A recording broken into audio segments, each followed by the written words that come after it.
Hi, everyone. Welcome to Thanks for Sharing. I am your host, Jackie Pack, and I'm glad to have you with me here today. As you can see, I am wearing let me move my hair. I am wearing my Swearing Helps t-shirt. I have to say, I bought this t-shirt. I just have to say, I think I've had this t-shirt almost 2 years. And you may not know this about me, but I don't usually collect things. I was talking to some of my husband's relatives the other day. We had a funeral, and his older his older cousin was talking about collecting things, and she was asking us if we collected things or if our kids collected things. And she was saying, I think that our generation might have collected things. Our parents' generation for sure had collections, but I think millennials and Gen Z just don't have collections. And I wouldn't say I collected things as a kid. Well, I did collect Smurfs, but my mom wanted me and my older sister to have a collection. So that wasn't necessarily me wanting a collection, but my mom kind of created us having a collection. I don't recall what my older sister would have collected, but I collected the little miniature Smurf people. I think because my mom wanted me to, because she probably bought more of them for me than I did. And I had a lot. So when I became a parent and my kids were getting, so when I became a parent, so when I became a parent and my kids, so when I became a parent and my kids were old enough to play with toys, I asked my mom, I said, "Hey, mom, where's my Smurf collection?" And she was like, "I have no idea." And I'm like, "What do you mean? Like, isn't this what collections are for?" So we've never found my Smurf collection. She thinks she must have thrown it out, or I don't know what she did with it. She thinks she might have thrown it out. So much for collecting. But as an adult, I have started collecting snarky t-shirts like this one, Swearing Helps. And so I've worn it because it's almost been 2 years that I've owned it. I've worn it before. So I've worn it before. And so so this is not the first year that I've been wearing this t-shirt. But this spring, I think I came out once. My husband and I were going to run some errands. I came out wearing this on a Saturday. And he was like, "Where did you get that shirt?" And I'm like, "From my closet. Like, I've had this for a while." And he was like, "Oh, you've never worn it." Well, yes, I have worn it. And I can't wear this shirt in public without two, three, sometimes four people commenting at different places. They're not all at the same place. And they'll just, like sometimes I don't even know. The other day I was checking out, we buy our meat at this local butcher store that's not far. We buy our meat from this local butcher store that's not far from our house. The other day, I was at the butcher store buying some meat. We have this great butcher store. We have this great butcher store that is not far from our house. And so I was purchasing some meat and I'm checking out. And there's checkouts on both sides, so there's two checkouts. And somebody across at the checkout across from me is leaving, walking out the door. And as he passes me, he's like, "I love your t-shirt." And I was like, "Thanks." And then somebody came up in line behind me. So he had not heard this first person comment. And I turned around to look at something. And the person behind me in the line saw my t-shirt and also said, "Oh my gosh, I love your t-shirt. I have to go get my friend. My friend has to see your t-shirt." So I came home and I was like, I can't go out apparently in public with this t-shirt. I can't go out in public with this t-shirt, even though I had worn it for like a whole year prior to getting like I'd worn it for a whole year and really did not get any comments on it. I thought it was funny. I think it's hilarious, but nobody else ever commented until now. And every time I wear this t-shirt and I'm out in public, I will get at least one person commenting, but usually two, possibly three, which is crazy to me. But I love the t-shirt. So I was thinking the other day, I need to start doing a drop ship. I know with the tariffs, the drop shipping is kind of crazy because, if the tariffs change, who knows? I know a lot of people have suspended momentarily their drop ship process. So now may not be the best time to start a snarky t-shirt drop ship. But I was thinking because I collect them and because I have snarky comments in my head as well, I was thinking I should totally make my own snarky t-shirts and sell them for others because apparently other people enjoy them as much as I do. So I think I'm going to look into that. So I think I may be looking into that and maybe starting that. Like now's a good time to design the t-shirts, right? So I think I might be looking into that sometime in the future. And that way I'm just buying t-shirts from me that I've designed that I think are funny. So before we get into today's podcast episode, I want to just put a reminder out there. I'm going to be starting another online workshop, the Breaking Free from Attachment Wounds workshop. We just finished week 5. And so the Breaking Free from Attachment Wounds online workshop is going great. And I love doing things in groups because I think it's powerful. I think it's helpful for others to connect around the topic. And I know a lot of therapists don't have the space to run groups or, they just don't run groups. We run groups. I love running groups and I'm loving doing this online attachment workshop, even though it's for 8 weeks and it's a unique set of people that came together and they're talking and they're sharing. And I love being able to teach and have participants learn in that way. So I've got a second online workshop coming up. It starts in May. I'll leave a link here. It starts May 22nd. I'm going to do a different time. So it's during the week and it's a weeknight instead of a weekend. And it will be from 6 p.m. to 30 p.m. Mountain Daylight Time. So wherever you are, whatever time frame, if that works for you, I'd love you to register. This workshop, this 8-week workshop, is going to be focused on breaking the cycle of relapse. I talk to people who reach out and comment on podcast episodes, or I'm a CSAT supervisor. So I supervise other CSATs in different parts of the country. And one of the things I have clients who are attending online 12-step meetings. And I will hear from them. Sometimes they will ask me, it's usually in a question, like, why do some people struggle so much just to get sober? That may be not their biggest issue. And so they started working, they got sober quickly and are starting to move into deeper and deeper recovery. But they'll ask me, why do people in my 12-step group struggle so much getting past just the sobriety part? Now, I've also had clients who are attending online 12-step meetings, and they are one who is struggling to get sober. And sometimes the sponsor they're working with doesn't understand, doesn't feel like they're a good fit because they don't actually know how to help somebody get sober. So there can be various issues around sobriety and breaking out of that cycle of relapse so that you can move forward into what I feel like is the more rewarding part of addiction recovery, and that is the recovery part. So I have this 8-week online workshop where we're just going to be focused on breaking free of relapse, where we're only going to be focused on breaking the cycle of relapse. I think it'll be awesome to work that in a group.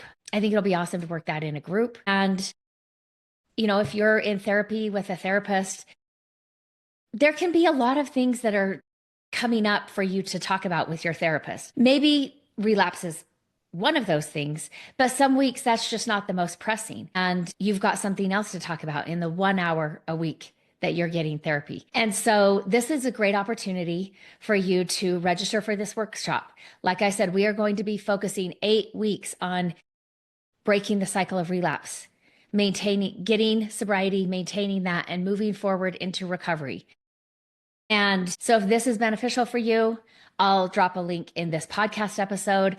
I have it in several of my YouTube. I have it in our online social media. The link is there. I'll put it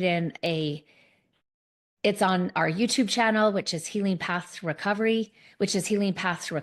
So you can go over to YouTube. You'll find the videos that I'm releasing talking about the workshop, as well as the registration link.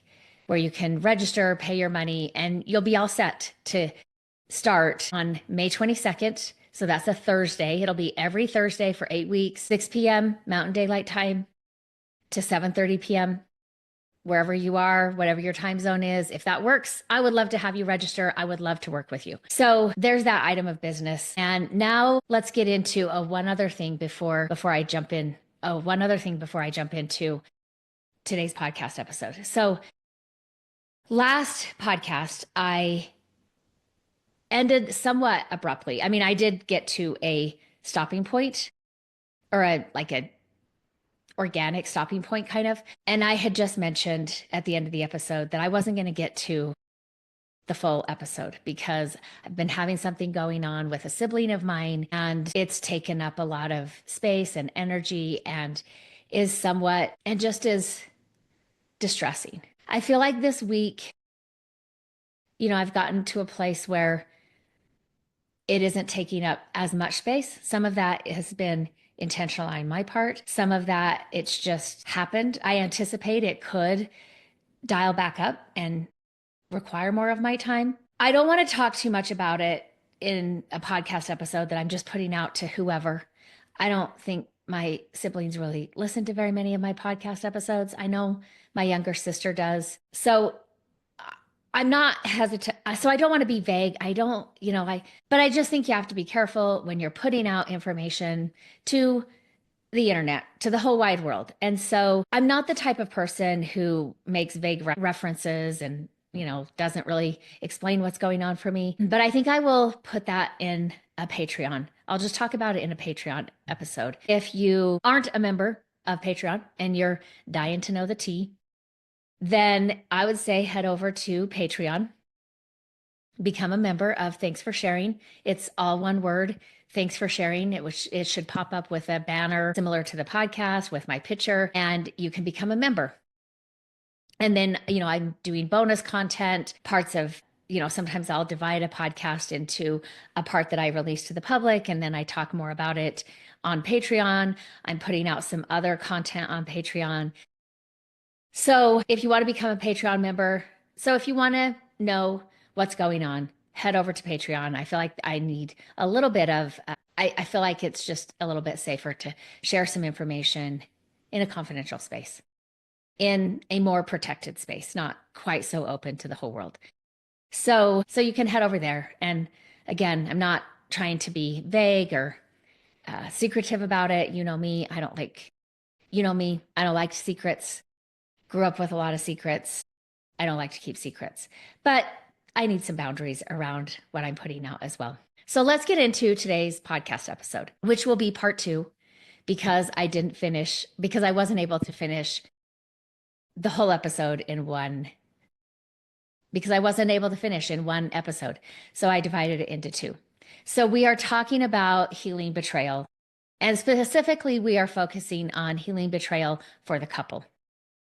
And so just a review.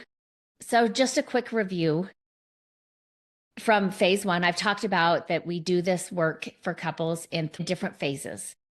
And so phase 1, each partner needs to heal themselves to a stable point. And so we do this with individual work with their own therapists, who are different therapists, working on stabilizing themselves, understanding themselves, because I think that's just a really vital piece before we can work on the relationship. As I said in that podcast, I think the relationship is an extension of each individual. So the relationship can only be as healthy as the people in it. So the addicted partner works on sobriety, some personal growth, accountability. The betrayed partner works on trauma recovery, emotional stability as well, and self-care and boundaries. This approach of starting with individual therapy removes the immediate pressure of fixing the marriage and instead focuses on fixing and understanding the individuals, who then can later repair their marriage. It lays a strong foundation so that when you do come together as a couple, you're not as likely to collapse under the weight of unprocessed pain or unfinished personal work. So think of phase 1 as an investment in the long game of your relationship recovery. Recapping phase 2, After building individual stability, couples begin joint sessions. And these joint sessions are focused on communication, boundary work, emotional regulation, trust building, often at our clinic with both of the individual therapists guiding the process, sitting in the sessions with their respective clients. Phase 2 is a gradual reintroduction of intimacy, emotional intimacy in a safe, structured environment. We can have productive conversations about hard things. And by the end of phase 2, you're likely communicating more clearly and respecting each other's boundaries and limits and feeling a little bit more helpful that maybe we can get through this together. So this sets the stage for one of the most crucial milestones in this journey. And that's the full disclosure. Now, sometimes people, before they come into therapy with us, they've listened to different podcasts, they've read different books, they've heard of this full disclosure process. They're coming in. If it's the addict, it scares them to death. If it's the partner, they want it tomorrow. And we do a full disclosure, and we will tell them there are 3 parts to that process, starting with the full disclosure. Like I said, a lot of partners want that sooner rather than later. And I understand that. I do. And for a while, I would say in the field, there was this shift to provide that to partners, particularly for partners, have it more partner driven, and to provide that with partners as soon as possible, as soon as feasible, I would say. And we did not change how we did it because I just did not see that the whole way we approach the couples work would not be conducive to a full disclosure soon, like after they are coming into therapy. And some of those people, partners who wanted therapy or wanted the full disclosure sooner rather than later. And we were able to talk about and outline all of the reasons why we don't want to do it sooner than is realistic. And so for us, if things go well, we're looking at full disclosure between a year to 18 months. Now, for partners who want it right away, that seems forever. That seems like forever. But usually when we're talking to them and we're explaining why, and I'll get into the reasons we give for that, they can see what we're saying. They understand it. It may not be what they want, but they understand it. And then when we do a full disclosure, it's not uncommon for us to hear, "You were right. I needed to wait. It went so much. I can't imagine having done that 6 months ago or 8 months ago. It just would have been a very different disclosure." And we want it to be, while it's a very difficult thing to do, we want it to be productive and we want it to be helpful. So full disclosure is what it sounds like. It's all the secrets related to addiction and acting out. Now, for us, we also include in that because I think so often partners want this to make sense. And I think that is a fair thing to want. And so we'll usually start it with the age of first exposure to like pornography or something sexual. This is usually, anywhere from sometimes 6 or 5. Other times it's happening around 10 or 11. And depending on the age of the addict, I have worked with a client who was in his 70s, very different types of pornography. And what he was interested in, even though online pornography and video pornography had become available, that was not his preferred pornography. So as part of the full disclosure, in order for the addict to make sense to the partner about how they landed in addiction and how all of this came to be, they have to understand it for themselves. And so some of that work individually is helping them make sense of how they landed in sex addiction, how that developed, what are the origin sources, how that developed, how that evolved over the years, and what it has looked like. Now, we will also tell partners, we will also tell partners, it takes time for them to make sense of this.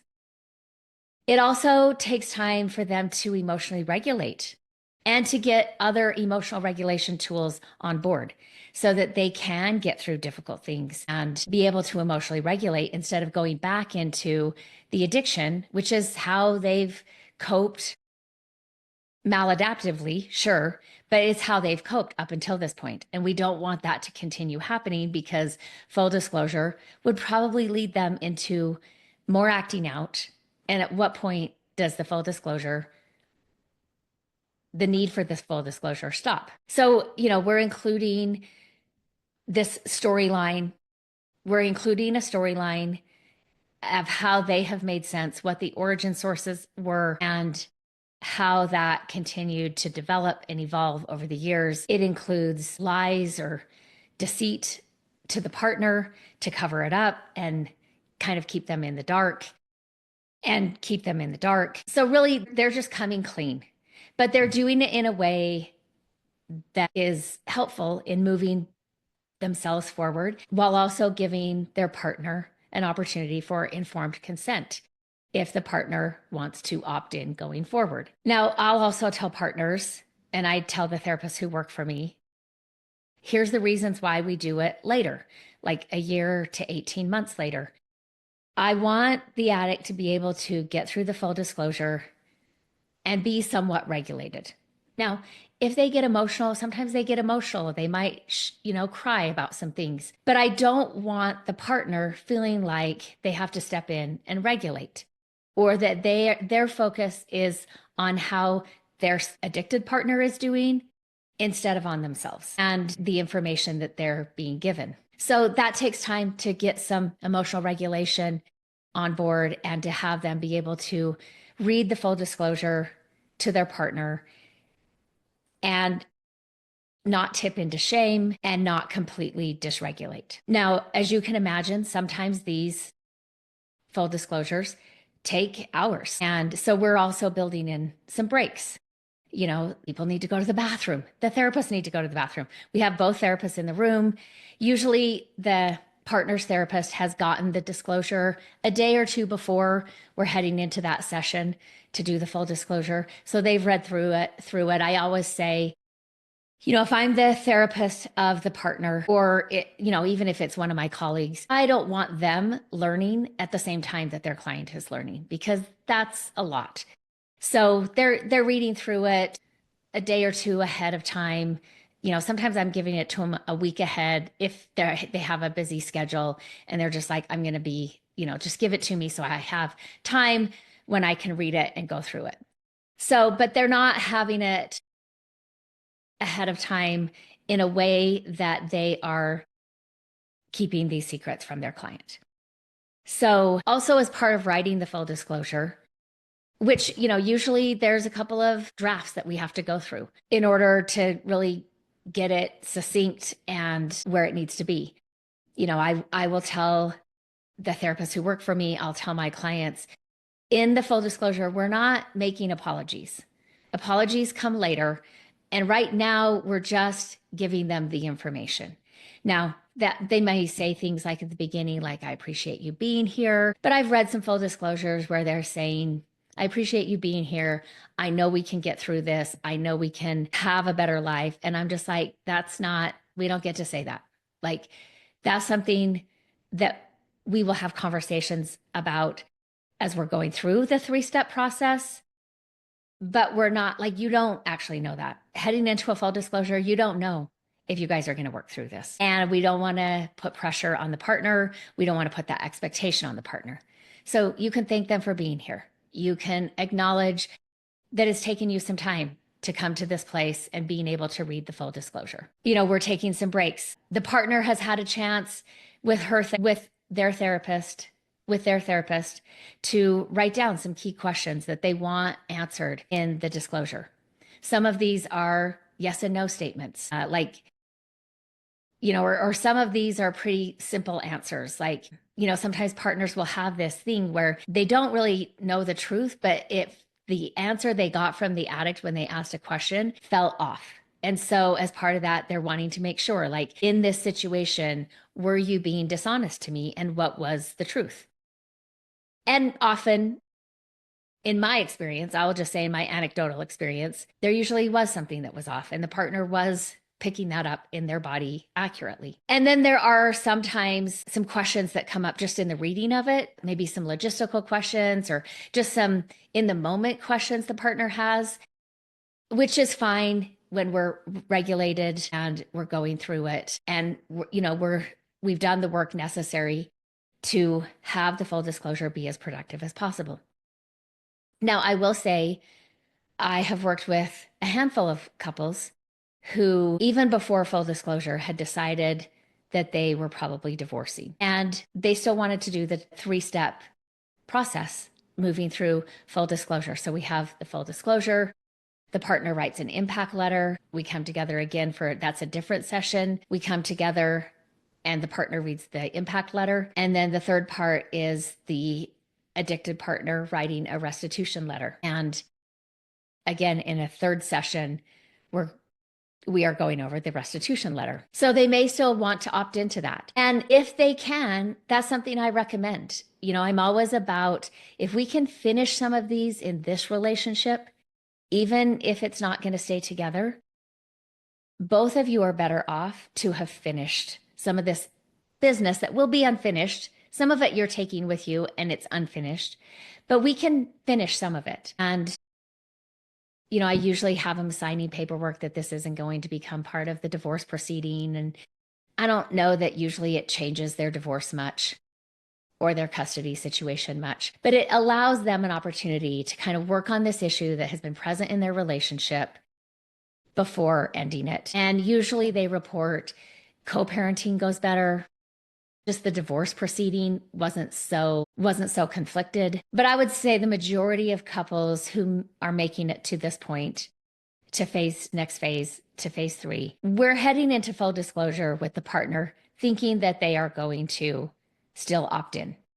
Now, even less than the couples who had already decided they were going to divorce are the clients that I had who went in hiding some things and not being 100% honest. And either they failed the lie detector test or they didn't take a lie detector test, but it became obvious during the process that they were not honest. And that usually doesn't go well. And so I will tell clients that I'm working with, the things that you leave out may be the very things that end this relationship. And so I recommend honesty and transparency because it's also hard for them to live with that secret and to maintain sobriety and long-term recovery. The other thing I'll explain to partners is I want some sobriety happening before this so that we're not doing a full disclosure knowing there's likely more to be disclosed because there's still an active addiction. So those are the reasons that I'll usually give to partners about that. Like, I want this to be productive for you. I don't want you feeling like you have to care for your addicted partner or you're focused on them doing okay instead of how you are and the information that you're receiving. I want them to be able to have some empathy as they're delivering this. I want them in a place where they can take accountability and not just with their words, but they are in a place of their work of taking accountability. Because those things will make a full disclosure go better for both people. Now, I will say I've had a few partners who thought that they knew the whole truth before the disclosure. Most of them didn't. It was a staggered disclosure and somewhat whitewashed. And if I'm working with the addicted partner, they've let me know that. They've said, like, there's some things here that I was misleading my partner about. I whitewashed, I minimized. And, I may, as we're getting closer to disclosure, I will let the partner's therapist know that. I think they may be going in thinking they know all of this, and just so that you're prepared, they don't. Now, for me, if I'm working with a partner, I will usually say, it's unlikely that you know everything. If they're telling me, I think I know everything, I'm like, it's unlikely that you know everything. And even if you do, having it put together in a full disclosure, because sometimes they have had a disclosure. It came out, they sat down one night at home, sometimes before they even came to therapy, and the addicted partner disclosed. And that's not a therapeutic full disclosure. We want this to be therapeutic and also productive. And in that way, it wasn't usually productive or helpful. And so we are saying, like, I don't know that you've had all of this delivered at one time when you've done some work and you have somebody there to prepare you. It is a different experience. And for partners who experienced a disclosure that was not helpful, whether that was with a therapist not at our clinic or at home, we will let them know, like, we want this to be a productive part of your healing, and we think we can do that in a therapeutically led full disclosure. So again, the addicted partner at the time we're doing a full disclosure has built up some recovery capital. The partner has seen some changes. They're noticing more transparency.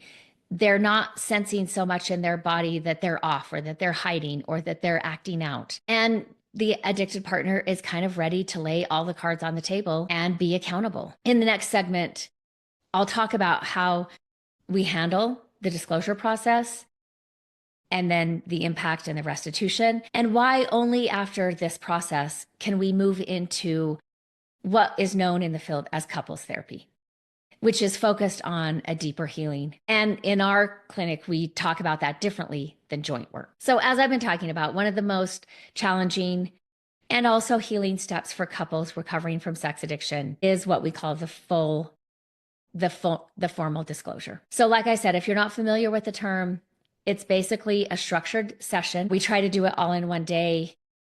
As therapists, if I'm talking to the disclosure I've done most recently, I was working with the addicted partner, but I've also been in ones where I was working with the betrayed partner. So I will give the therapist a heads up, like, hey, this is probably, we plan as therapists, we will just plan 3 hours. But sometimes I'm like, I think this is going to go longer than 3 hours. Often as therapists, so there's a couple of things. We are intentionally planning this out. We have paperwork. We are talking with each of them about the plan afterwards.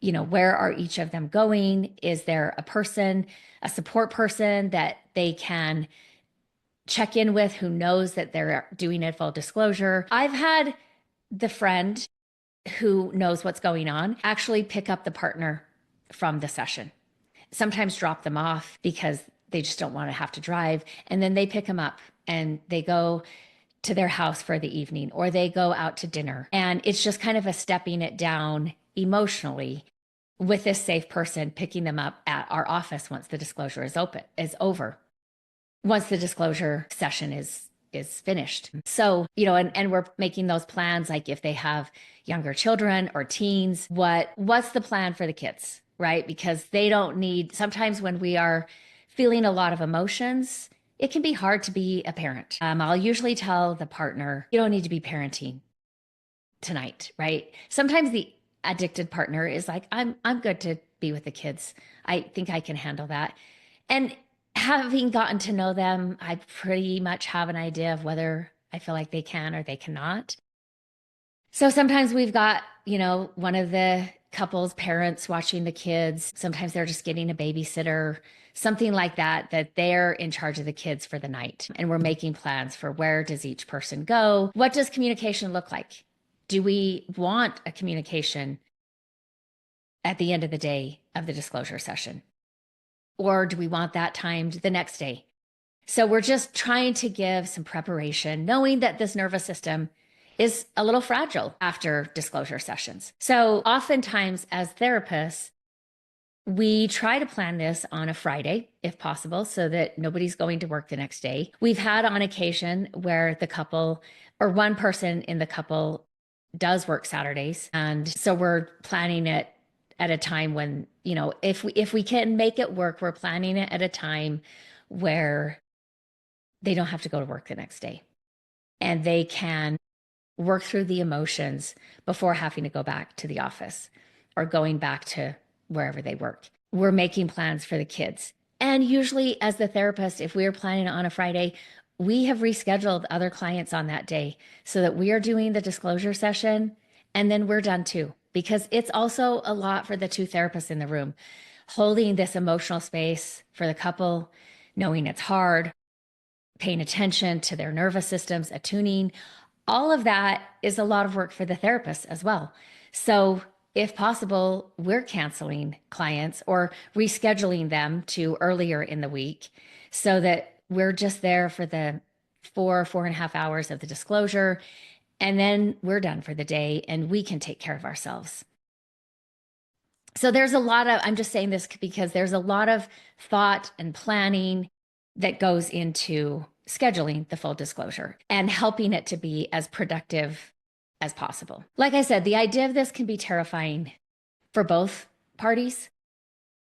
The addicted partner often feels if I tell them everything, they are definitely going to leave me. And that's a valid fear. I will tell them sometimes, like, that may happen. I cannot guarantee that your partner is not going to. I know that they're here and they're wanting the full disclosure, which is something, but I don't know that after the disclosure, I can't guarantee anything. I can't guarantee the outcome of a full disclosure. I can guarantee that it is productive and hopefully healing. And that's the work that I'm trying to do to make that happen.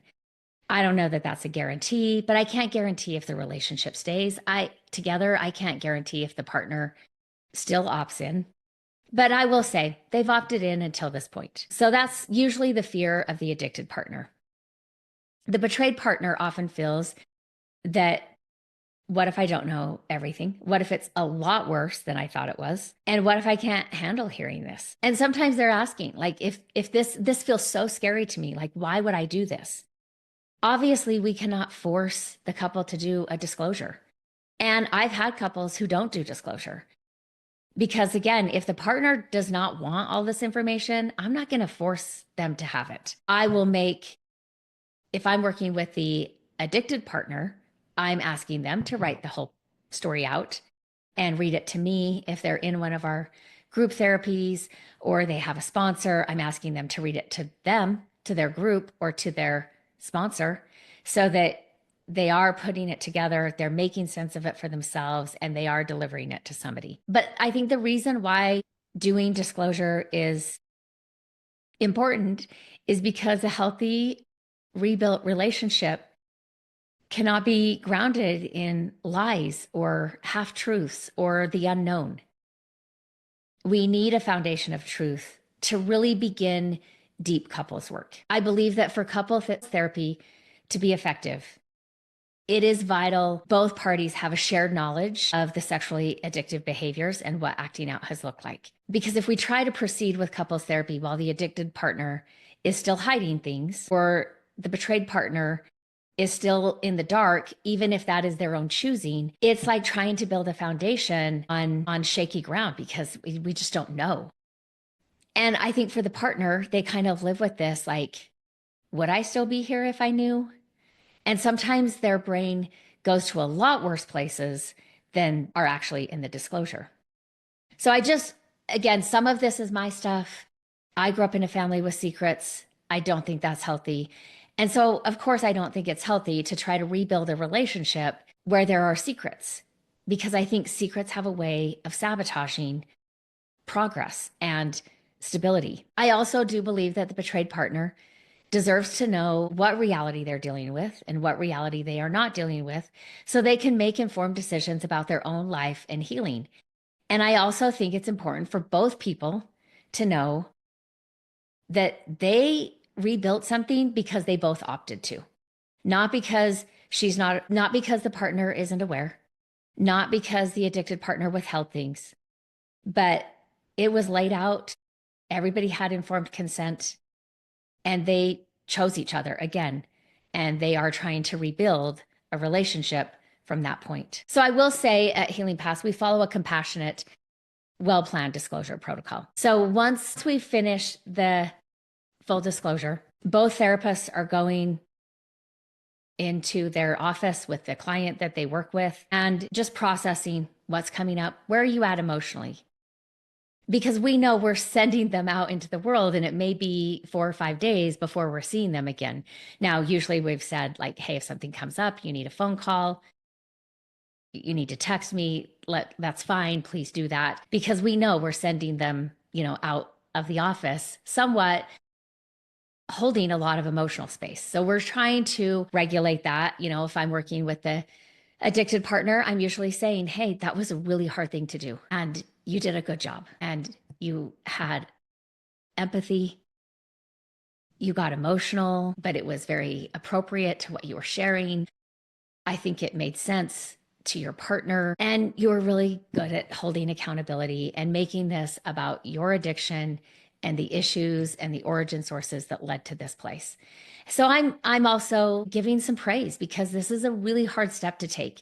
And I think there are a lot of people in our world who live with secrets and would never let their partner know what actually they've done, whether that's a sex addiction or not, or some other type of secrets. I think there are a lot of people in our world who keep secrets. You know, if the therapist is working with the betrayed partner, they're taking them into their office, which is a familiar space. So we're also, I mean, we have group spaces at our office.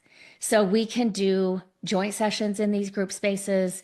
We will do the disclosure session in one of these spaces because it's not their own space. We don't want to contaminate their safe space.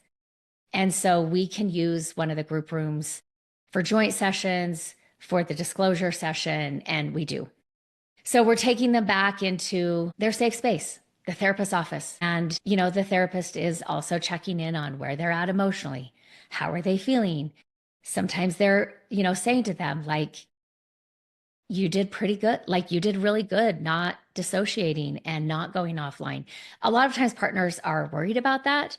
So sometimes they're saying, like, hey, that didn't happen and you did good. And they may be like, yeah, it was helpful to take breaks. Yeah, it was. It's helpful to get up and stretch, go to the bathroom, walk around for a minute and come back to it. And, you know, we're saying, how are you feeling? That was a lot of information because it usually is. That's a lot of information. How are you feeling about that? And, you know, we are not expecting the partner to process that all in the disclosure session. So we're acknowledging, like, this will take some time for us to work through and for you to kind of digest everything that you were just given. But it, you know, sometimes they're saying it kind of lines up with what your gut has been feeling, or some of these questions that you had, you were right. You know, your gut was right on. So we're also trying to connect them to them and what they know and a sense of empowerment for themselves. You know, sometimes I've had some partners who are really angry, which I'll also validate. I can validate that. Like, yeah, that was a lot. And that's really hard to hear because it's not who you thought you were in a relationship with and that you were married to. So we'll acknowledge those things. We're just giving space for these emotions to come out a little more raw than they would in the disclosure session. And then, you know, we're usually reminding them, okay, here's what the plan is. You know, sometimes when we get in the office, I'm like, if you want to text your friend, let him know. We're about, you know, 10, 15 minutes. Sometimes it's more like 30 minutes for them to be here in the lobby so that when we walk out, they're there and I'm handing them off. I'm handing my client off to their friend or their recovery support person. You know, that's what's happening. So we're kind of doing some immediate aftercare and trying to do some immediate regulation.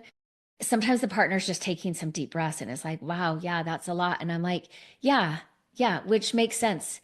You have felt the weightiness of this. You have known that there was a lot to this. So usually we're validating, we're acknowledging, we're also saying, yeah, we'll do more processing with this and before we have another joint session. So we're reminding them of the plan. Okay, so then after dinner with a friend, you're going to go to the hotel and your partner's going to be here and we're not going to have a text until tomorrow morning, or we're going to have a text before both of you go to bed. Something like that. Whatever the plan was that we put in place, that's what we're trying to do.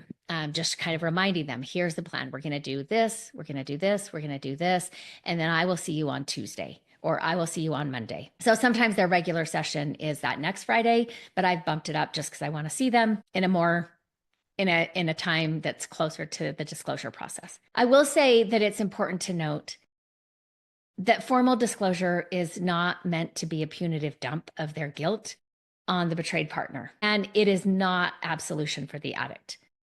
It's a step toward transparency, honesty, and rebuilding trust. Often for the partner, they're leaving with a little bit more weight because they're leaving with more weight than they had previously. Even if their gut picked up on or felt that there was something they didn't know, now they know and they're leaving with that. And the addict usually is not leaving with more. They've known the story. They may be leaving with some anxiety about what comes next. And, so I may be talking to the addicted partner if they're my client in my session and just saying, you have to trust the work that you've been doing to this point, and that what needs to happen will happen. If your partner gets dysregulated, you can have empathy because we've worked on that, right? And there was empathy in the disclosure process. You can validate. You're not keeping secrets anymore. And so now that they know if they're struggling with something, you can talk about that.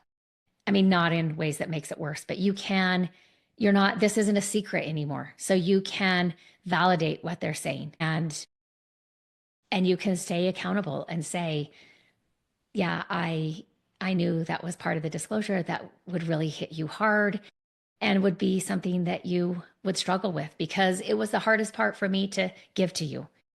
And so I understand why you're hurting. I understand some of what learning this has done to you. So again, we're kind of just trying to get them to have okay conversation. Is there a plan? Are they coming back to the home, both of them, prior to the next session? Or, is one or the other staying out while the other one comes back home and does school and gets the kids off or whatever before their next session? So in some cases, they might agree to a short therapeutic separation after disclosure. It might be a few weeks or a week of reduced contact and living apart just to kind of let the dust settle. Other times it is just the weekend, but they're having communication and some contact. Full disclosure, I feel like full disclosure ensures that by the time we're getting into couple focused healing, the truth is out, they're on the same page, reality wise. And there's an understanding that both are choosing to move forward and rebuild something. I find that whether the partner is aware of this or not, an absolutely critical aspect of the full disclosure is that after hearing the full truth, the betrayed partner does face this decision. Do they want to continue in the relationship and work on reconciliation and rebuilding? Or do they feel that what was revealed is a deal breaker that they cannot move past? Now, I will say here, sometimes I'm working with a partner and they are saying, if I find out that ABC happened, or if I find out that this happened, that's a deal breaker. And after disclosure, they're not sure. It's not so clear cut anymore. I will never tell them what is a deal breaker or not for them. Or if they say this will absolutely be a deal breaker, I'm not going to say, well, usually for partners, it's actually not. That's not helpful. I'm not going to say that because I don't know. And that is something that after the full disclosure, whether it's vocalized, I mean, I'm vocalizing it in the session if I'm working with the partner.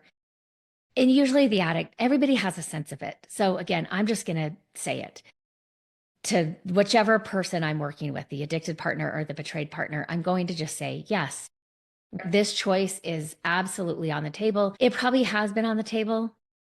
And now they're just needing to make a decision. It's a very personal choice. For some partners, even after preparing and hoping to rebuild, they just don't feel like they can do that. Other partners will choose to stay and they want to see how this relationship turns out, if it can be rebuilt on honesty and healing. Our clinic stance is we support the betrayed partner's empowerment in making the choice, and we support the betrayed the addicted in making that choice. If they decide to separate or divorce at this point, we're going to help them do that in as healthy way as possible, while also continuing to support both individuals separately, knowing that they're probably going to be co-parenting. We're also going to be working with the addicted partner to connect to their sense of personal empowerment, knowing that this was an important part in their recovery. This step that they took was an important part and it needed to be done, both for them to come out and both for the sake of them to no longer live in secrecy and for them to be accountable as human beings. And I will say this is often They will refer to this as being one of the hardest days in their lives for both of them from different angles and for different reasons. But they do acknowledge this was one of the hardest things that they've done and probably will do as part of their recovery, as part of recovery. So at this place, at this juncture, after we've done full disclosure, we're also usually sending the partner home or we're emailing the partner some paperwork to start the impact letter. That can be a good thing for them to start because they've got a lot of emotions coming up after full disclosure. And so we may be saying, hey, here's kind of the guide. Hey, here's the guide that we've created for you to write an impact letter. Now, this may not be the final draft, but we're saying give these emotions a place to go.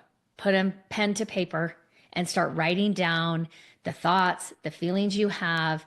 Just capture those when they are at their highest point. I will sometimes tell partners, this can be angry. You can say whatever you need to in this draft because this isn't going to be the final draft. This is Brene Brown's concept of the shitty first draft. Allow yourself a shitty first draft, knowing that there's going to be other drafts that it gets better and better. And finally, you have the impact letter that you want to deliver in the session with both therapists and the partner. So at this point, when we know both people are opting in, we really start to embark on phase 3, which is now we are adding in couples therapy. So what's the difference between joint and couples? I mean, I would say in joint, the disclosure work is still ahead of us. And we know that can be a game changer. Joint work, sometimes they're still trying to get sober and they're getting caught up in relapse. We're working on a lot of skills that can be helpful for them in relationship, but we are not doing the work of rebonding, repairing, and rebuilding something, which is usually couples work, is really kind of getting into, I will also say post all of this, post the disclosure as we're heading into impact letter and the restitution. By the time we're hitting the restitution, the addicted partner needs to have some good sobriety time. And they have been moving into recovery, which is now they're making meaning of the suffering. And they are trying to build a life from that place of meaning that is no longer driven by the trauma and the suffering. And that life of meaning holds them in long-term recovery instead of looking backwards into addictive living. So at this point, we have sobriety. We have individual recovery going on. Full honesty has been established, and there's a mutual commitment to work to repair and heal the relationship.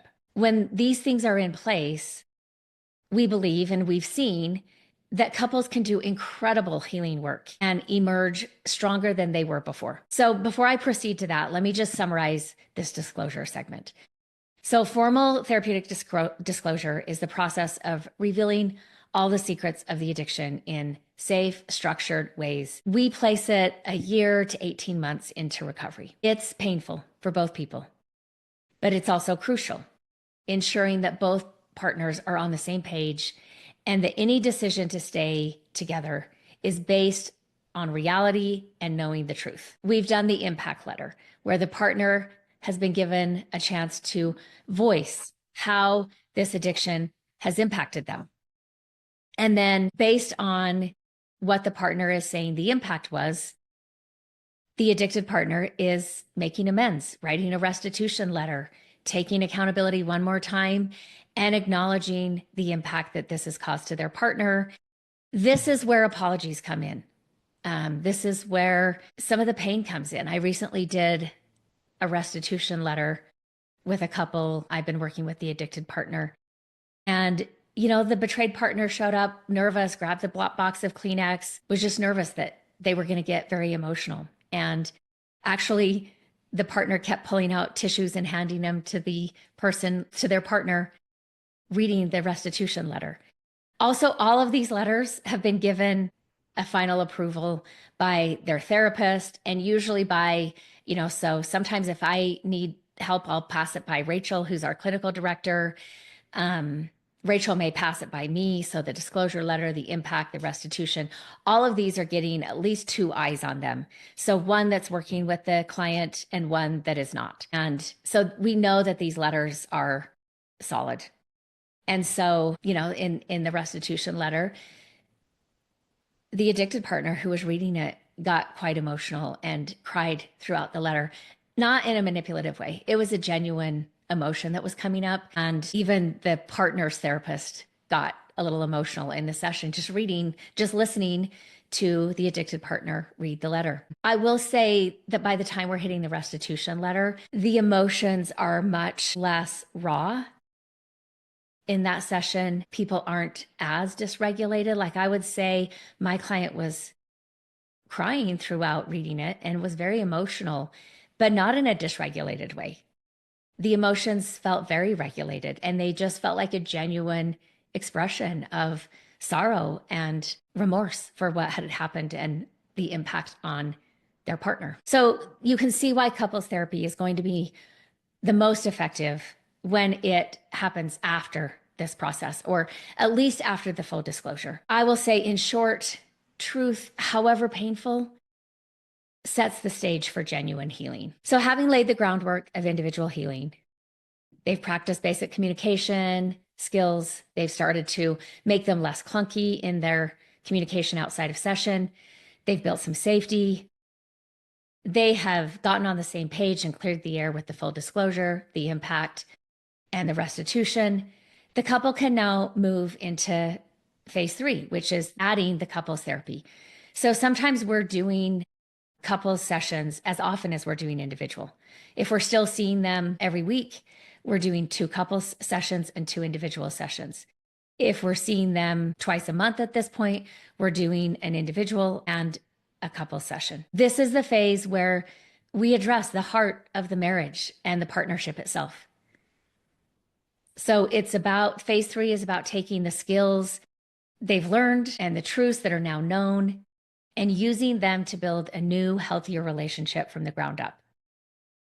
Often I'll say that after betrayal and addiction, the old relationship is gone. We might pick through and find parts that we want to bring forward and rebuild with us. And this doesn't mean the relationship is over. It's just about that relationship got you there. It got you to disclosure. But that's not the relationship that's going to support both of your healing long term. So we think of it as an opportunity to create a new, deeper relationship together, one that can hold what is needed for both partners, that's defined by far more honesty and transparency, much more emotional intimacy and mutual care than the other one had. So what does full couples therapy entail in this context? It actually looks in some ways like just traditional marriage counseling. We've done the addiction work. We have sobriety. We have taken accountability through full disclosure. The partner has been given a voice to express the impact, and we've made amends. So in some ways, I mean, it's not like we just forget about the addiction stuff, but in many ways, the addiction work is complete. We have done the addiction work. We have sobriety. We've got some recovery going on. And so we're not still, dealing with relapse and discovery and lies, and like none of that is happening anymore. None of that is still continuing any longer. So full couples therapy actually looks like I said, it looks a lot more like traditional marriage counseling. It does have the added layers of addiction recovery and betrayal trauma always in mind, because that's not something we can forget. So at our clinic, I will just speak for how we do things at Healing Paths. Once we reach this stage, sometimes the 2 people opt to choose one of the individual therapists to move forward and do the couples work. Probably more often, they opt to still continue working with both of their therapists to continue the couples work. So now that both partners are stable enough to work together consistently, the focus areas in phase 3 include processing and healing from the trauma for both, and not just the trauma from the addiction, but the trauma that brought them both into this relationship. I'll go into each one of these a little bit more with more detail, but I'm just going to give you the 3 areas that we're focused on in phase 3. Or I'm just going to give you the areas that we are focused on in phase 3. So processing and healing trauma and attachment wounds, continuing to develop healthy communication and conflict resolution patterns, rebuilding trust and addressing deeper relationship dynamics, and rebuilding physical and sexual intimacy. Now, some of these we've worked on in the other phases because we can't just wait until phase 3, which can be, 18 months to 2 years in the process. So we can't just wait to address some of these things. But it is different addressing it in phase 3 after the disclosure, impact, and restitution than it would be in phase 1 or phase 2. So let's go back and look at the details of each one of these areas that we're focused on. So the first one is processing and healing from the trauma and attachment wounds. So the therapist or the therapists who are working with the couple at this point help the betrayed partner and the addicted partner process the story of what they've been living with and going through together as a couple. So this means talking through the pain of what happened in a guided way. It's not like just because we're at phase 3 and just because we've done the work necessary to recover from addiction for both individuals, it's not like the addiction piece never gets triggered or gets talked about. It does, but usually these are safer, more productive conversations that can also support the healing moving forward. We're practicing active listening skills, which I'll talk about a little bit more in the second one, but a lot of that is practicing active listening skills so that we're not having defensiveness come up. We're taking the communication skills that they have learned and we're applying them in a deeper way now that we know that we are rebuilding and we are bonding this couple back together. Addiction always was a gap that they couldn't quite overcome in the relationship, where intimacy couldn't quite bridge that. And now there shouldn't be that gap. Sure, we still have 2 autonomous individuals, but there can be a deeper level of emotional intimacy and connection. So we're still processing and healing the trauma of addiction. We're also understanding what previous trauma from childhood did all of this start to replicate. So often for the partner, they're having some aha moments about, or sometimes even, sorry, I'll finish that sentence. They're having some aha moments about how one of their attachment wounds actually was playing out by being the partner to an addicted person. I've had, more than a handful of times, I have had partners start to question in this phase as they're connected to their gut and we're processing the trauma of the addiction, but also the trauma previous to the relationship.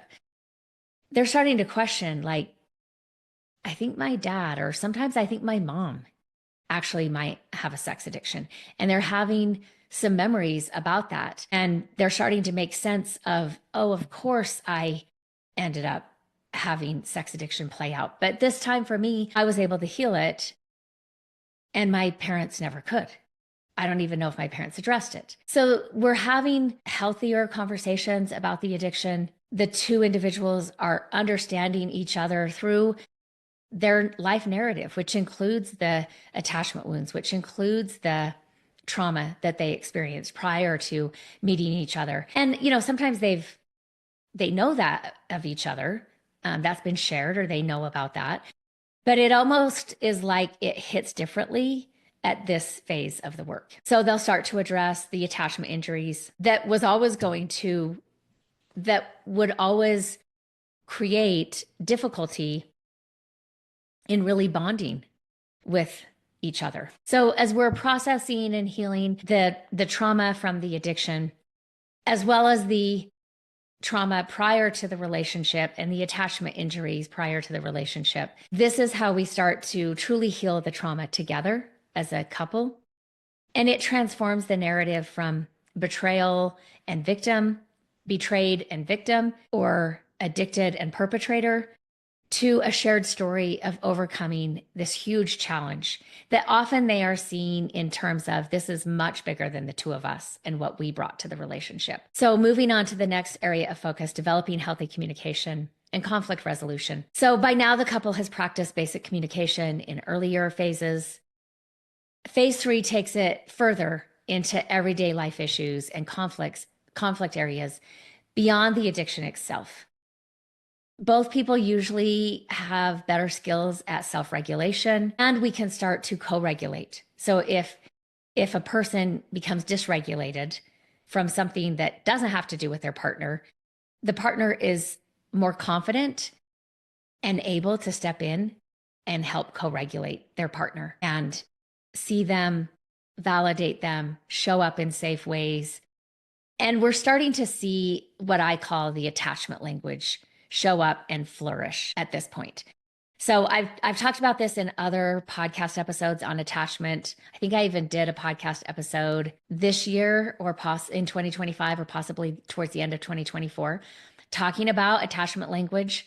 So we're really seeing that attachment language start to just organically show up and move the couple forward. And attachment language, anytime they're showing up with that attachment language, which sometimes I'm like, it's almost like they just start speaking it. I remember when I had my oldest child, and she's learning words. Like, I think the first word my oldest child said was shoes, and I was like, oh, we are in trouble.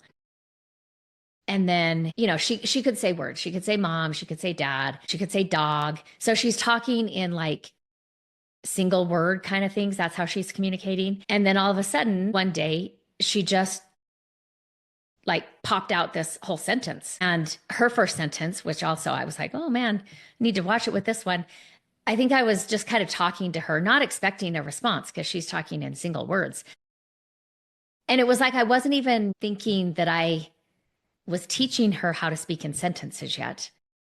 But I realized her whole life I've been speaking in sentences. So it's not like I really had to teach that. But as a new mom, sometimes you're just, at least for me, I was lost. I didn't know what I was doing. And so I was just kind of talking to her and I was like, okay, now we're going to go here and now we're going to do this. And she just looked at me and said, I don't want to. And I was like, what? Like, oh my gosh. And just that feeling of like, how did you do that? How did you string a whole words of sentence, whole words together to make a sentence and just pop that out of your mouth to fit what I was telling you? It's not like it was a sentence that had nothing to do with what I was talking to her about. And it was just like this shocking, but also like delightful kind of feeling, I would explain it as.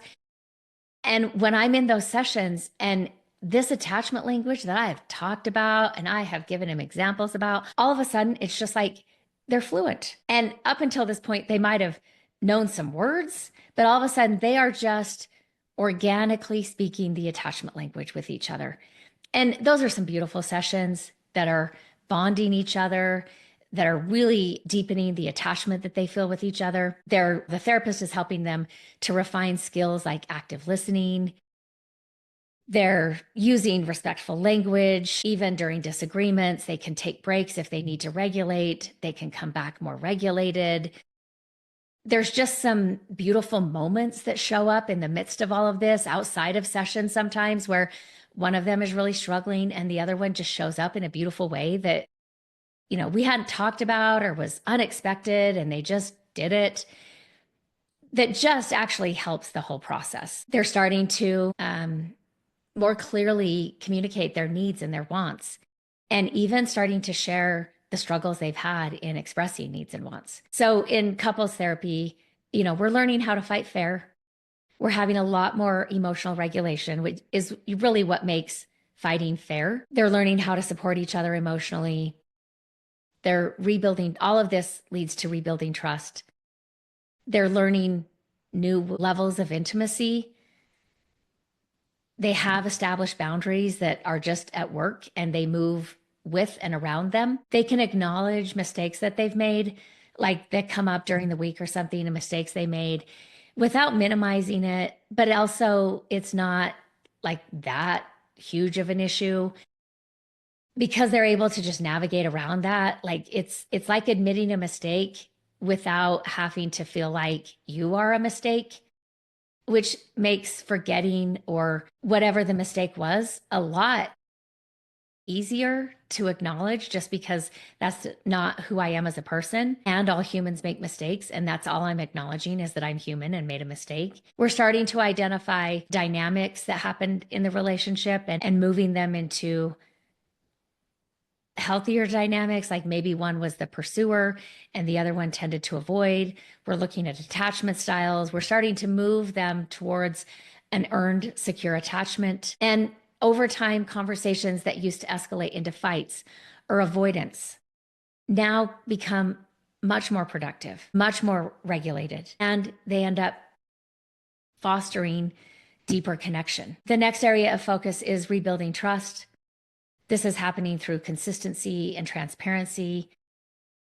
Now, I will say sometimes for partners, they are still a little bit, or they can be, they're not like all the time this way, but maybe they haven't gone to, swimming places since the addiction was discovered or disclosed because there were just too many triggers. And now they're starting to make those plans back into their vacations. And they are starting to trust the addicted partner's recovery and sobriety.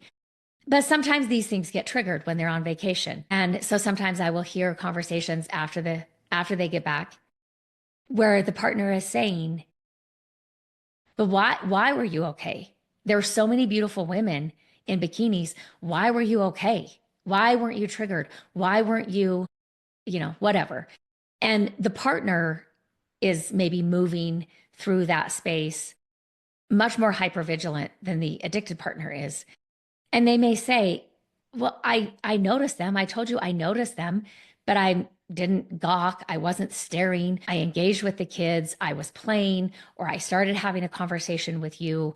It wasn't like I let my mind stay there, objectifying or fantasizing this person. I just noticed them." If I'm the therapist, sometimes I'll say, like, "Hey, we're going to notice attractive people. We're going to notice people who look like they're upset or couples who look like they're fighting." Noticing is a skill, right? And it's not so hyper focused in this one area of sex addiction where they're focused only on attractive women, but they're still noticing. Every person notices, and it doesn't have to be problematic. It doesn't have to be something that is a betrayal to their partner. So we have those things pop up every once in a while because the couple is doing things that initially, early as part of sobriety, they just moved it off the table. We weren't doing that. Now we're starting to reclaim the opportunity to go to the beach on vacation. And so those triggers come up and they're having to navigate them and sometimes bring that back into their couple sessions. Often this is where I will hear addicts start to say, "Living as a sex addict was not fun for me. It was a product of my trauma, of my upbringing, of my attachment injuries. And it was a really small, kind of paranoid way of living. And I don't want to go back there. Why would I want to live that way when I can live the way I'm living today, having a relationship built on trust and honesty and being seen and being accepted and loved for who I am, even if I made some horrible mistakes and betrayed my partner. Like, I don't want to go back to that other way of living." And initially the partner, sometimes this is news to them that they don't recall living in the addiction with sentimentality or fondness, but instead they are recognizing this is the life that I've always wanted. This is the life I've yearned for. And I don't want to do anything to give up this life. At this point, too, maybe they're still doing check-ins. It may not be as structured, but they're, weekly kind of checking in on some deeper issues, opening up an opportunity to connect with each other. Initially, there still might be some slips that happen in terms of addiction that the addicted partner is reporting and talking to the partner about. And often, when I'm working with a couple, let's say me and another therapist are working with this couple who works them through everything, sometimes the addicted partner in this check-in will talk about a slip that they had where anger got the best of them. And they'll describe this situation. And sometimes the partner is waiting for the sexual slip, like, and then what? And then what? And they're just really talking about more emotional sobriety and having a slip around their emotions getting too out of control or not being something that they regulated in the moment. And so as they're explaining what was happening, the partner's waiting for this other piece that has to do with the sex addiction. And they finish and the partner's like, and they're just saying, no, that's it. I just told you. So I will usually say one of the images that I use to describe phase 3 of healing is if we were to say addiction is like this underground hole that they fell into and they've been living kind of underground in this hole. Sobriety helps them start to like get a ladder and start to climb out. And it's one rung at a time that they're climbing out, moving further and further away from their addiction. And, by the end of disclosure, we're on solid ground. We're like back on ground level. We're not below ground. And we're starting to walk away from the hole. And so the longer we spend in recovery, the longer we are working on repair, rebuilding trust, building this life of meaning that can actually hold you in long-term recovery, we get really far away from that hole. And so even the slips aren't a slip that would drop them back into that hole because they're not really close to the addiction.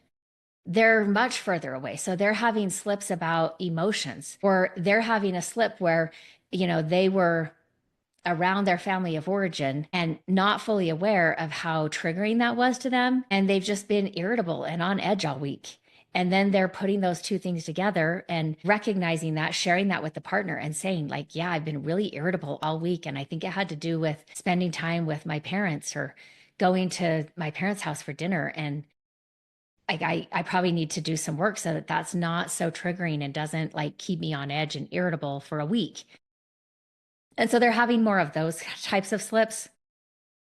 Obviously, if they're having, a slip around a sexual slip, a sexual addiction slip, then the partner should know about that as well. But usually we are talking at this phase. I mean, again, this phase starts at the end of the 3-part disclosure process. And so it looks different. It looks different when I've been working with a partner a year or 2 years after the disclosure process. When I've been working, couples work looks different when we are starting it after the disclosure, the 3-part disclosure process is finished. Then when the disclosure was a year ago, 2 years ago, 3 years ago, and they have maintained sobriety and we are moving much more into recovery and emotional intimacy and connection and allowing yourself to be seen and not hiding. All of those things is where we need to go in recovery. And my belief is that's what actually holds people in long-term recovery is this life that they've always wanted. A life that, life is still going to be life. There's still going to be ups and downs. There's still going to be things that don't break your way.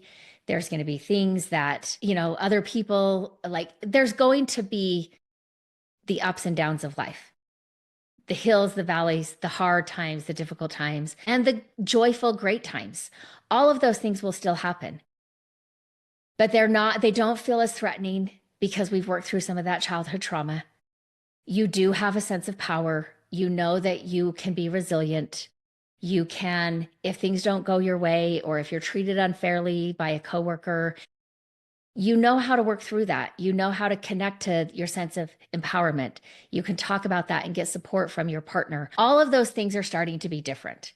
So again, working with somebody 3 years after disclosure versus somebody who is, they finished disclosure last month, it's going to look different. So you're hearing me describe a lot of different things, and just know that this couples therapy really is about deepening the connection, strengthening the bond between these two people in a way that supports a human being and the difficulty of being a functional adult human being for both people.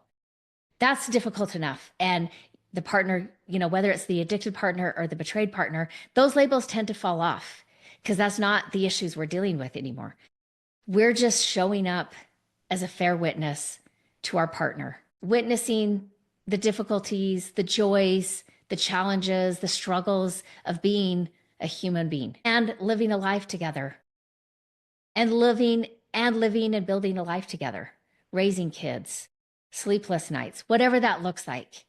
All of that has meaning and holds the two of you together as a team. So as we start to focus on the area addressing deeper relationship dynamics, every relationship has underlying dynamics or patterns, usually that got created with the baggage both people brought into the relationship. So often some of these predated the addiction, some of them predated the relationship, right?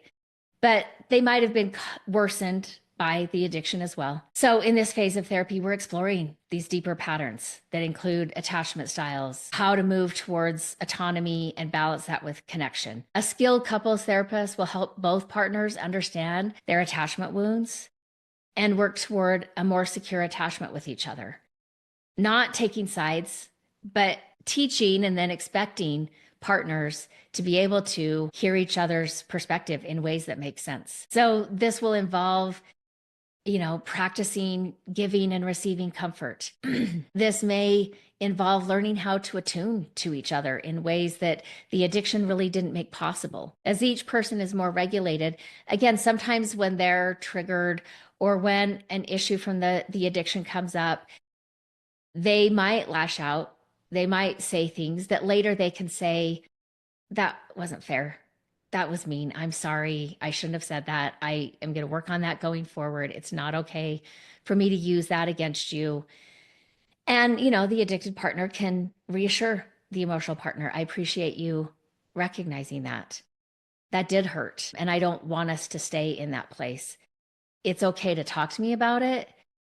But yeah, I felt like you kind of stabbed me there with that, whatever you said. So we're also going to be addressing what just normal relationship issues there are that aren't necessarily connected to the addiction.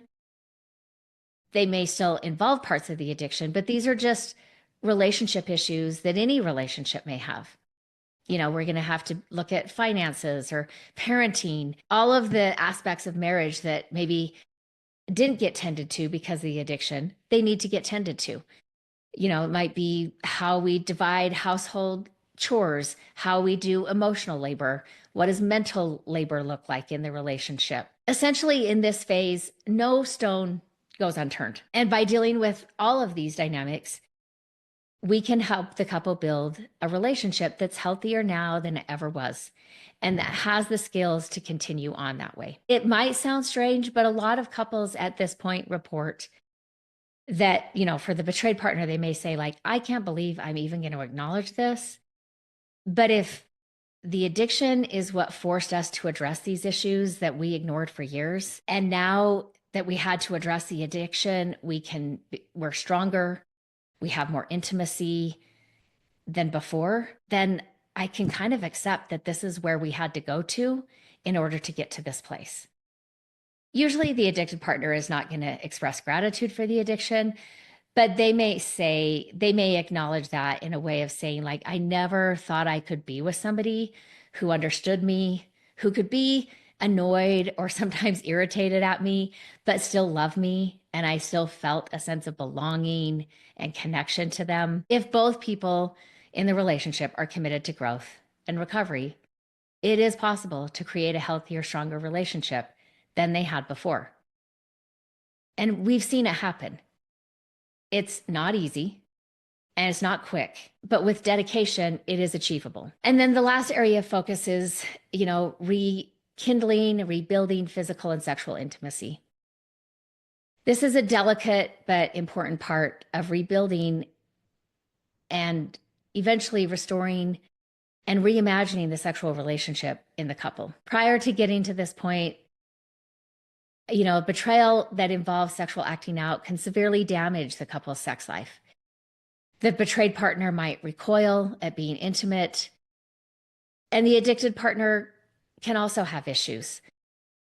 Questioning if they become sexual, will that bring more triggers and more of a desire to sexually act out? Usually the answer is no when we're at this place, but it's understandable that question can come up for the addicted partner. So in couples therapy, and when the timing is right, and this is usually after considerable emotional healing is underway, we start to carefully address physical intimacy. And this might involve exercises in non-sexual affection first. So things like rebuilding touch that doesn't lead to sex. So no pressure. It's just rebuilding safe, connecting, enjoyable or pleasurable trust. Later, this might be a guided sensate focus exercise. Then later, this may be guided sensate focus exercises, which is a technique where couples take turns giving each other pleasure with agreed boundaries, focusing on sensation and connection rather than performance or fantasy. The goal with sensate exercises is to help the couple develop a healthy, intimate sexual connection that's built on trust, safety, communication, and being fully present with each other, as opposed to what may have been before, which was maybe mechanical or somewhat avoidant, routine, and just laced with some unhealthy sexual behaviors that really got in the way of having connection through physical affection and sexual intimacy. Some couples are also addressing other sexual issues like erectile dysfunction or trauma responses. It's not uncommon that the partner may have experienced some sexual trauma that has always been difficult in the sexual relationship. And this is a time where safety, security is naturally happening. And that can be a time to start to explore that and for the partner to reclaim their own sexuality within the relationship. Regaining a satisfying sex life can be a slow process, but it often becomes one of the rewarding signs that the relationship truly is healing when both partners can be vulnerable and giving in that way. Again, without the shadows of addiction or previous trauma intruding. It's truly building intimacy after infidelity, which is a complex but attainable outcome. And it takes patience, honesty, persistence, and guidance. So amidst all these therapeutic tasks, something beautiful tends to happen in phase 3. The couple starts to experience moments of genuine closeness and hope and trust. It might be the first time they laugh together in months. It might be realizing, hey, we just talked about a really tough topic and we didn't fight. And I'm feeling more connected to you after this conversation. We start to see these green shoots of positive experience, which are vital at this stage. And we water them and we help them grow. And part of therapy in this stage is highlighting the progress that they've made, reminding them how far they've come and where they are today. And even just acknowledging, like, wow, where is this connection going to take you guys? We often encourage couples to engage in new positive experiences together, like taking a workshop together or going on a retreat for recovering couples, or just simply starting a new hobby, creating a shared interest so that they can create fresh memories that aren't tainted by the past. As couples therapy comes to a close, we'll help the couple plan for the future. We're reviewing with them all of the skills that they've learned, that they have at their disposal, that we are encouraging them to continue using on a regular basis, because that makes it more likely that they continue to use that in moments of difficulty. You know, we're acknowledging that every once in a while they might need a maintenance session to reinforce the habits of the new relationship and to touch base with the therapist. By this point, the couple's bond is hopefully secure enough that they have essentially earned this new marriage certificate in the emotional sense. Sometimes they do vow renewal ceremonies. They've dismantled the dysfunctional aspects of their old relationship and they co-created a new one that was built on intentionality, honesty, empathy, boundaries, and mutual respect. There's a powerful quote that I don't know who said it, but I've seen it a couple of places that says, staying doesn't mean pretending everything is fine. It means creating a new foundation, one built on honesty, accountability, and mutual effort. And this is exactly what phase 3 accomplishes. The couple has laid a new foundation. They've built a healthier relationship, and the couple has laid a new foundation and built a healthier relationship on top of it. So before I conclude, let me just recap phase 3. This is the stage of full couples therapy, where deep healing of the relationship occurs. The focus is on repairing trust, improving communication, improving conflict resolution, addressing attachment wounds, and restoring intimacy. The goal is to integrate everything learned in the earlier phases to form a stronger, healthier partnership moving forward. In this phase, couples truly work through the pain and come out the other side with a deeper understanding of themselves and each other. They learn that while the past will always be part of that story, it doesn't have to define their future. And they can genuinely say they healed as a couple, not just as individuals. So I know I covered a lot in this episode. It has been a true deep dive into the journey of recovering from sex addiction as a couple. Now, let's say I'm just going to do a note. I'm not going to do, because this has been a long episode. If the couple doesn't opt to stay after disclosure and work on this, some of this work is going to need to be done in their next relationship. And it can be done in that next relationship. But they're not going to fully heal either the betrayed partner or the addicted partner until this level of relational work has been done in a relationship that they are healing these wounds in. So again, I know this has been a true deep dive into the journey of recovering from sex addiction as a couple, from understanding why you can't just plaster over the relationship and call it good, to walking through each phase of healing, starting with individual therapy first, then supported with joint sessions, and then full couples therapy after disclosure. My hope is that you now have a clear roadmap of what comprehensive healing looks like. It's a long and challenging road, no doubt. The research puts it at a 5 or 6 year process, and that's with a concerted effort. But it is a journey that can lead to a profoundly transformed relationship with individuals who can support that level of relationship. So let me just do a quick summary of the key takeaways from this podcast. Sex addiction isn't cured by just working on the relationship alone. We have to start with individual work because the addicted partner has to address their deeper issues, and the betrayed partner has to heal their issues. Without that work, couples work just won't be effective. It's also, I mentioned this, it's also not about a lack of love. It's rooted in deeper issues, meaning each person's internal struggles need tending.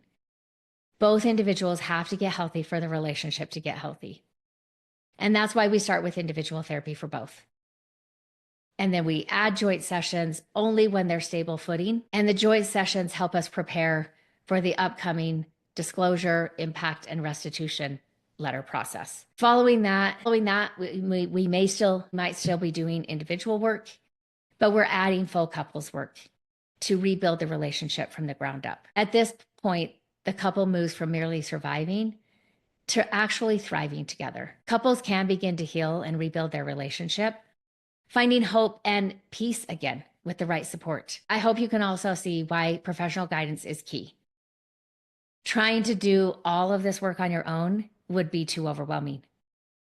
And that's why working with therapists who, I might add, are trained to work with this complex process is so important. They can and should tailor the process to your needs, ensure that both the addicted partner and the betrayed partner get the support that they need, and that they get help each step appropriately. It is a team effort. You, your partner, and your therapist. They form sort of this recovery team with a common goal, which is healing. If you're listening and wondering if you should reach out for help, I strongly encourage you to consider it. As I referenced earlier, having the right therapist who understands these complexities is critical to your healing journey. You don't have to navigate betrayal and addiction recovery alone. There are people who specialize in this and who truly get it. Before I wrap up, I want to acknowledge that choosing to stay and heal after sex addiction betrayal is an incredibly courageous choice. It's not for everyone, and there's no shame in deciding not to continue a relationship after such hurt. For those who do choose to stay, it's not a sign of weakness or simply forgiving and forgetting. It's an active, brave decision to work through tremendous pain in hopes of saving and transforming your relationship. Both of you, the one who betrayed and the one who was hurt, will be doing some of the hardest emotional work there is. The fact that you're even interested in how to do it speaks volumes about your commitment. And I will say at Healing Paths, we firmly believe that if both partners invest in this process, real healing is possible. We've seen couples not only survive this earthquake in their relationship, but actually rebuild on solid rock and experience a connection that's more authentic than they've ever had before. And as I end today's episode, I want to leave you with a message of hope. Healing is not going to happen overnight. Is not going to happen overnight. And there may be times in the process you feel like giving up. Talk about this with your therapist, because each step you take, each therapy session you go to, each honest conversation, and each trigger faced and gotten through together is a step toward a healthier you and a healthier relationship. Imagine looking back a year from now, 2 years from now, and seeing how far you've come.